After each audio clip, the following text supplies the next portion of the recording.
السلام علیکم پیارے دوستو، کسی زمانے کا ذکر ہے۔ ایک بادشاہ تھا، اس کی ایک ہی لڑکی تھی، نہایت حسین و جمیل، ہر فن میں طاق، شہ سواری میں شہرۂ آفاق۔ بادشاہ اور شہزادی کو گھوڑوں کا بہت شوق تھا۔ جو گھوڑا اچھی نسل کا سوداگر لاتے تھے، بادشاہ منہ مانگی قیمت دے کر وہ خرید لیتے تھے۔ ایک دن ایک سوداگر ایک سفید گھوڑا لے کر آیا۔ بادشاہ نے بلا کر دیکھا تو وہ اس قدر خوبصورت تھا کہ وہ حیران رہ گئے۔ انہوں نے ہزاروں گھوڑے دیکھے تھے، مگر ایسا پیارا جانور آج تک نظر سے نہیں گزرا تھا۔ بادشاہ نے سوداگر سے کہا، اس کی جو قیمت تم مانگو گے ہم دیں گے۔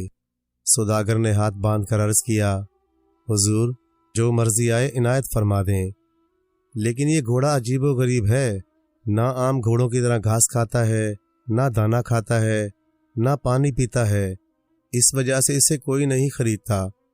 کیونکہ حضور کو گھوڑوں کا بہت شوق ہے، اس وجہ سے میں یہاں لے آیا ہوں۔ بادشاہ اور وزیر دونوں نے حیران ہو کر کہا، پھر یہ کیا کھاتا ہے؟ سوداگر بولا، حضور دانے کی جگہ تو یہ بادام، پستے، اخروٹ، کشمش کھاتا ہے، اور گھاس کی جگہ زعفران کھاتا ہے، پانی کے بدلے دودھ پیتا ہے۔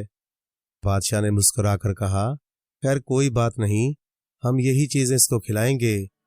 سوداگر نے ہاتھ جوڑ کر کہا، حضور والا کو میں دھوکہ نہیں دینا چاہتا، اس میں ایک عیب بھی ہے۔ بادشاہ نے پوچھا، وہ عیب کیا ہے، وہ بھی بتا دو۔ سوداگر بولا، حضور یہ اپنی پیٹھ پر کسی کو سوار نہیں ہونے دیتا، اسی وجہ سے کسی نے آج تک اتنی حسین چیز کو نہیں خریدا۔ بادشاہ بولا، کوئی حرج نہیں، ہماری سواری کے لیے سینکڑوں گھوڑے موجود ہیں۔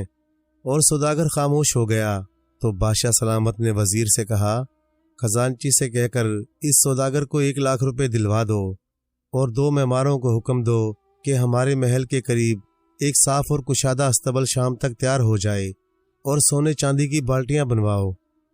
غرض حکم کی دیر تھی، منو میوہ اور سیر و زعفران آ گئی۔ گوالوں کو حکم مل گیا کہ دونوں وقت تازہ دودھ پہنچایا کریں۔ 2 خوبصورت لباس والے سائس قیمتی گھوڑے کی خدمت کے لیے مقرر کر دیے گئے۔ شام کو خود بادشاہ سلامت نے ریشم کی ڈوری سے گھوڑے کو بندھوایا اور اس کی پیٹھ ٹھونک کر محل میں واپس آ گئے۔